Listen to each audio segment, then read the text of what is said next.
What is up, fellow nerds, and welcome back to the Dapper Snapper Gaming channel, and welcome back to How Do I Want to Do This? This is our series where we take a look at all playable options available to players in Dungeons & Dragons 5th edition, then we rank them on a scale of 1 to 10, and either build them or fix them depending on how they rank. Now today we finish up our talks on the Arcane Trickster, one of the best rogues that's out there and one of the most fun, and I have my humble take on how I would build one of those today. But before we jump into it, make sure to leave a like on the video and subscribe if you haven't already. Also, make sure to click the bell so you're notified when new videos are uploaded, and share the video with your friends.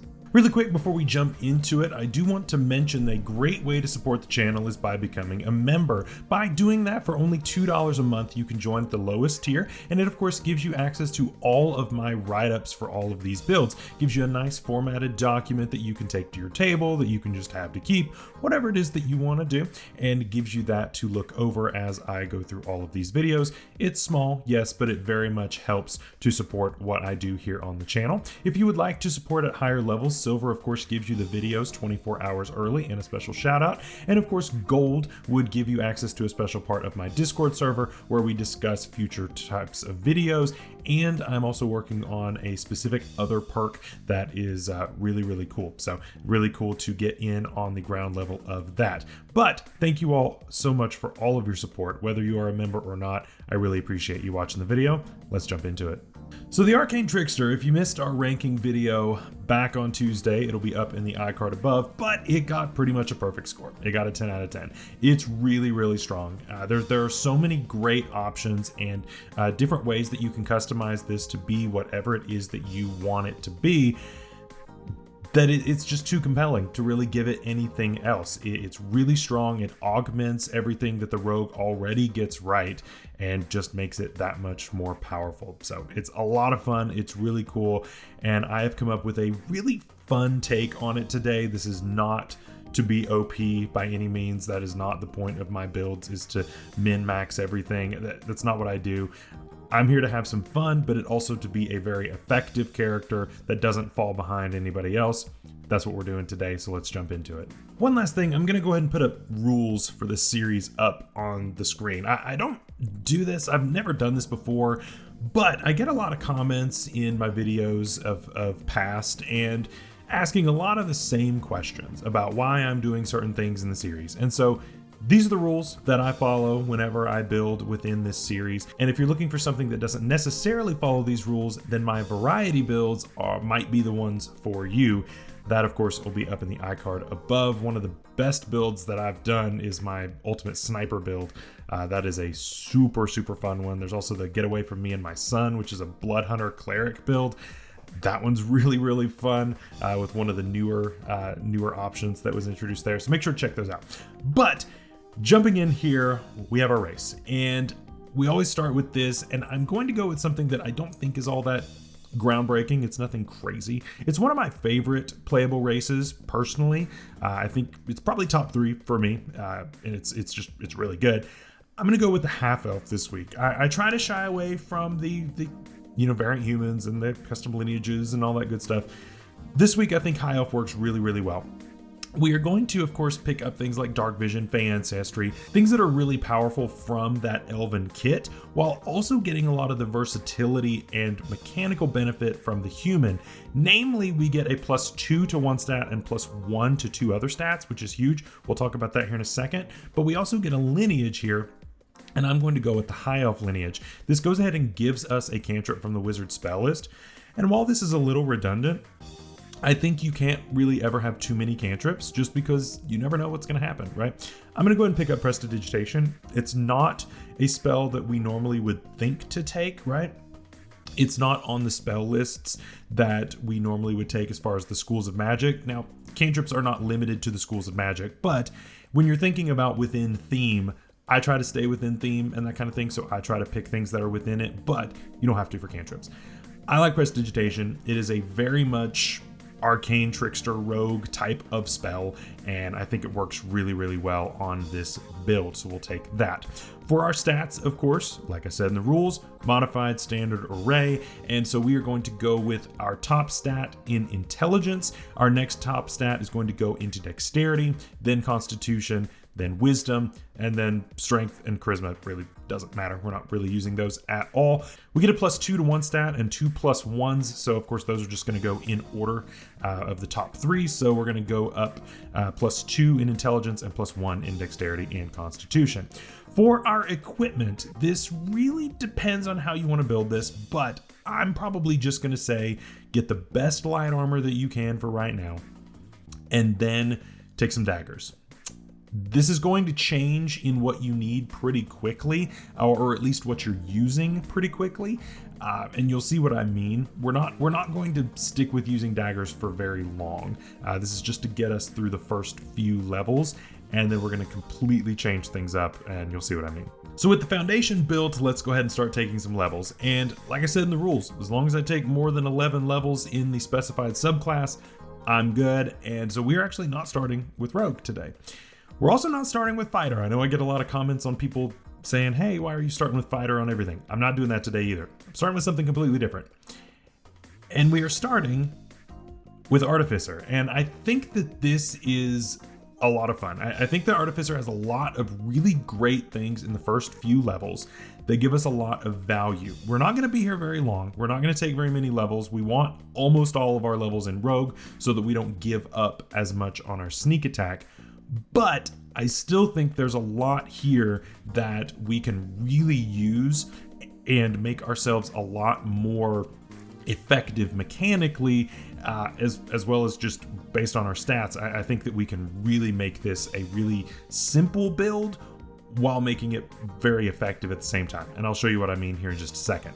At level 1 in Artificer, we're going to get Magical Tinkering and Spellcasting. Now, Magical Tinkering is mostly going to be a ribbon feature, but I know that there are people out there who have used this to great effect with certain different things.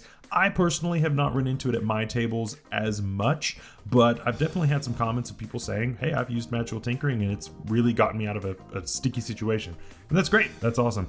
I'm really here for the spell casting, at least for level 1. And this, of course, lets us look off of the spell list of the Artificer, but it's mostly based on the Wizard, so it's very similar in what spells we have access to. So you're just going to want to look at that very carefully. And this is a prepared caster class rather than a known caster class like the Arcane Trickster would be.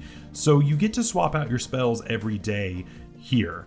You're not going to get to do that with the Rogue, so it's really cool how versatile this will allow you to be in taking other spells on this pretty good spell list that you normally wouldn't have or, you know, don't necessarily need every single day. I really like that a lot. For cantrips, I'd probably take your staples for now, things like your fire bolts and your frost bites and your basics like that. Nothing too crazy there. For if you need something at a really long distance for now, beyond what your daggers could do or anything like that. And I mean, you're not really using daggers right now. I think Firebolt's going to be a little bit better of an option, but again, we're going to shore all of this up here in just a second. For first level spells, of course, we can take things like Absorb Elements, Detect Magic, and the big one, Fairy Fire. Fairy Fire is really, really good, whether you're using it or somebody else in your party is using it. It's just free advantage, and it's really, really nice. We also have gotten our Constitution saving throw proficiency by starting in Artificer, which feels really good. That means that we can maintain these spells a lot better than what we would have normally, which feels nice. At Artificer 2, we're going to get Infuse Item, and this gives us such amazing versatility in being able to attach certain things to items that we own. Now, we're not going to be taking enough levels to get an increase beyond what this is giving us right now, but there's a lot of really good stuff here, and you get to pick 4 infusions, and you get to have 2 of them ready at a time. If you want a better description of this, make sure to check out my Artificer ranking video. That'll be up in the iCard above. That was the first video that I did in this series. It is rough, but we get through it. So yeah, just you know, let me know a comment in that video that you're coming here from the future. It's interesting, but yeah, that video's rough, but we got through it, and it's all good. It's all good. So this gives us really cool things. I would personally take things like Enhanced Defense, Enhanced Weapon, Homunculus Servant, and maybe even Mind Sharpener. I think those 4 are really, really good, and then you can swap those out as you need them. For now, you could probably put your Enhanced Defense on your armor, but that's going to change. And then you can put enhanced weapon on a dagger or something like that for now, or just have your homunculus servant, whatever you want to do. That is going to change next level, so don't get too attached. It's all good. At level 3, we get to choose our subclass, and this is where things get really, really cool. And I think you're going to start to see where we're kind of building this up to be. We of course get tools of the trade, which every artificer gets at this level, which is fine. I'm not too worried about that. But more importantly, we're going to be an armorer, and this is super cool. One of the coolest subclasses that's out there, period. You get to be Iron Man, essentially. Again, armorer video up in the icon above for you. But this allows you to make your armor even better. More importantly, it allows you to have a weapon coming out of it when we take the infiltrator model. The infiltrator model allows us to not only have advantage on stealth checks, which feels even better with our expertise that we're going to get next level. So that's pretty amazing. And we also get to fire a lightning-based weapon out of our armor. It is a simple weapon and it is ranged. You know what that means? That means it qualifies for sneak attack and uses our intelligence rather than dexterity. That's pretty cool. That's pretty cool. And what that means is that we can now really focus in on intelligence and not so much have to worry about anything else. This is going to make our saving throw DC really good. It's going to make our ability to hit certain spells even better. And it's really cool. It's really cool. I really, really like that a lot. And so we're going to now be using that and just go nuts with the damage on that. And so that's what I plan to do. The rest of our levels are going to be in Rogue. And so let's go ahead and start taking those now. At Rogue 1, level 4 overall, we're going to get expertise. Of course, I would take things like stealth and thieves tools here. And of course, if you don't know what any of these features do, my Rogue video will be up in the iCard above for you. I go into a lot of detail on what all of these features do. We also have sneak attack, which is just going to make our damage even better and go even stronger, and I love that. And then Thieves' Cant, of course, our secret language, which is always fun. Rogue 2, Cunning Action, gives us more to do with our bonus action. Super cool as far as mobility options, as far as getting out of a situation you don't necessarily want to be in. Tons of applications there, so really, really great. Rogue 3, we finally get our subclass here, and we get spellcasting as well as our Mage Hand Leisure Domain. We get Mage Hand for free, of course, and then for cantrips, I'd probably take something like Message. You could take like Toll the Dead if you wanted to, although it's kind of out of theme to me. You can kind of pick your favorite there for that last one. We've got a lot of them there, so really whatever you want. First level spells though, I think that's a lot of fun. So we get one spell that is not enchantment or illusion. I'm taking shield because why not? because why not? And then I also am going to take Silvery Barbs and Tasha's Hideous Laughter because those are both on the enchantment list. I don't know what to tell you. Those are just great spells. Those are great either battlefield control or just support and just shut down. It's a great debuff, and it also buffs your ally, so there's really no downside to it. It's fantastic as long as your table allows it. Definitely take advantage of that. Mage Hand Leisure Domain, of course, also is going to buff your Mage Hand that you got here in order to disable traps or whatever it is from a distance. You can pickpocket people from a distance. It's really, really cool what it allows you to do there. And it moves everything to a bonus action, so you can still do this stuff like activating levers or whatever it happens to be and still have your action to do whatever you want. Really, really useful. Definitely tons of use cases for that. And of course, we also get Steady Aim, which is just free advantage as long as we stand still for the turn. Doesn't sound all that important until we get to level 4 in Rogue, where we get to pick up our first ASI or feat. Yes, it's level 7 overall, so it's really late to be getting something like this, but I think it's important to take as many levels in Rogue as possible, as quickly as possible, in order to buff up our sneak attack, and that is exactly what we are doing. So what ASI or feat are we taking here? It's got to be Elven Accuracy. We've already got so many ways to gain advantage as it is, and we're going to gain another one as we go, I believe at Rogue 11. So there are so many ways that we can reliably do this. We might as well take advantage of it. And this allows us to bump up our intelligence. Yes, you can use intelligence. It can be any stat except for strength. And that's really cool. It's because of how rage works, because that'd be way too easy. But it's super fun. And so we're gonna bump intelligence here and use that for everything. Rogue 5 gives us uncanny dodge, which is such a good feature, right? Just take half damage whenever you feel like it, and why not? Why not make this thing even tankier than it needs to be? You know, we have shield, but if you don't want to blow the spell slot, or you're out of spell slots, you've got this, which is, you know, half as good, which is, it's still good, right? Both of them take your reaction, of course. You can't do both, but still, it's really nice. I really like that. At Rogue 6, we get expertise once again. Really pick your favorites, whichever two that you want here, that you're lacking in. Really cool. Rogue 7, evasion. So now we are even tankier again, because now we take 0 damage whenever we make a dexterity saving throw on certain effects, or half as much when we fail. Keep in mind, we do not have dexterity saving throw proficiency on this build because we started in Artificer. We have Constitution and Intelligence rather. So we're not as good in them, but we're still okay. We also get second level spells here for our spell casting, and I would take things like Crown of Madness, or even like Blur or Mirror Image. I probably wouldn't take both Blur and Mirror Image. I'd take one or the other.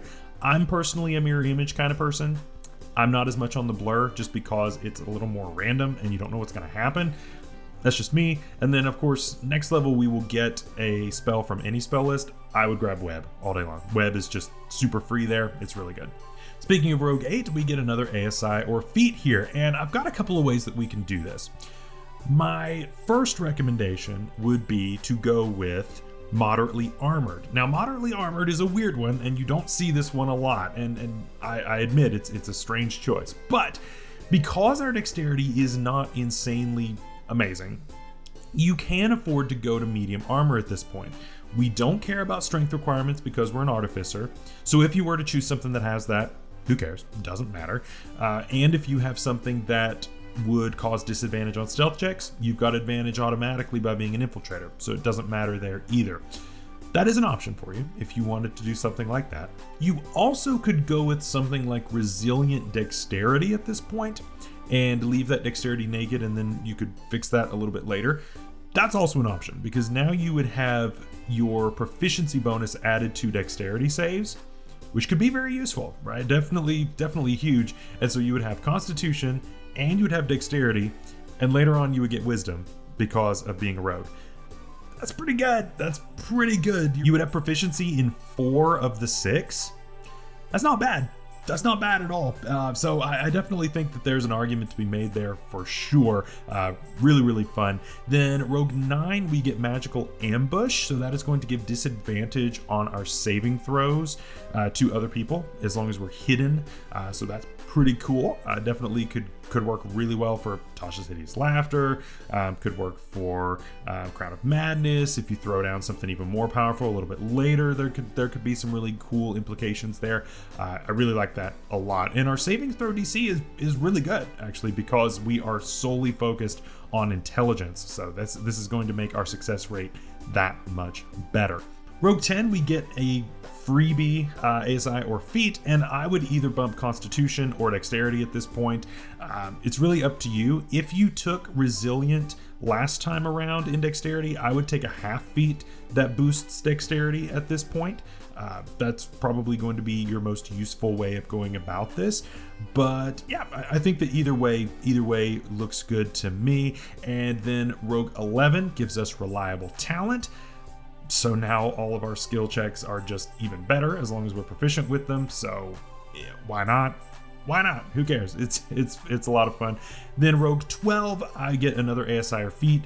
I would probably bump Constitution again, just to make sure that we are not dropping concentration on things like Fairy Fire, Tasha's Hideous Laughter, these important control spells. I would want to make sure that I'm doing as well as I possibly can with things like that, so I like that a lot.